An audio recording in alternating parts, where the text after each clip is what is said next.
એટલે આ જ ઉત્સાહનો માહોલ, આ જ ભક્તિમય માહોલ, આ જ રામ ભક્તિનો સમુદ્ર આખા દેશમાં અત્યારે ઘૂઘવી રહ્યો છે અને અમદાવાદની અંદર પણ એવી છોડો ભક્તિની ઉછળતી દેખાઈ રહી છે.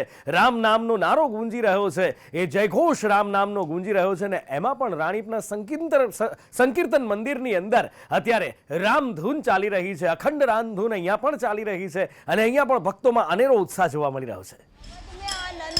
જય શ્રી રામના નારા ગુંજી રહ્યા છે, જ્યારે અમદાવાદમાં પણ દરેક રામજી મંદિરમાં શ્રી રામ જય રામની ગુંજ સંભળાતી નજરે પડે છે. અમદાવાદના નિર્ણયનગર રામેશ્વર મંદિરમાં પણ જ્યાં શિવજી બિરાજમાન હોય, પરંતુ જ્યાં રામેશ્વર નામ હોય એ પણ ભગવાને જ્યારે ભગવાન રામે મહાદેવની સ્થાપના કરી હતી તે જ રામેશ્વર મંદિરમાં પણ રામના નામની ગુંજ સંભળાતી નજરે પડી રહી છે. હજારોની સંખ્યામાં મહિલાઓ ભેગી થઈને શ્રી રામ જય રામના એક મંત્ર છે તે જપી રહી છે. અખંડ રામધૂનનું પણ આયોજન કરવામાં આવે છે. કેટલી ખુશી છે, અયોધ્યાના મંદિરની જન્મોત્સવ જેમ મનાવવામાં આવતો હોય તેમ મંદિરોમાં ઉજવાય છે.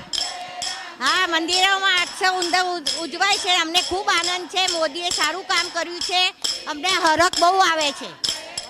હર્ષોલ્લાસના ગુંજ સાથે દરેક મંદિરમાં જય શ્રી રામના નારા છે, ભગવાન રામના ભજનો છે, તેને રામધૂન ભક્તો છે તે બોલાવતા નજરે પડી રહ્યા છે. કેમેરામેન સાગર દેસાઈ સાથે દિવ્યા ચૌહાણ.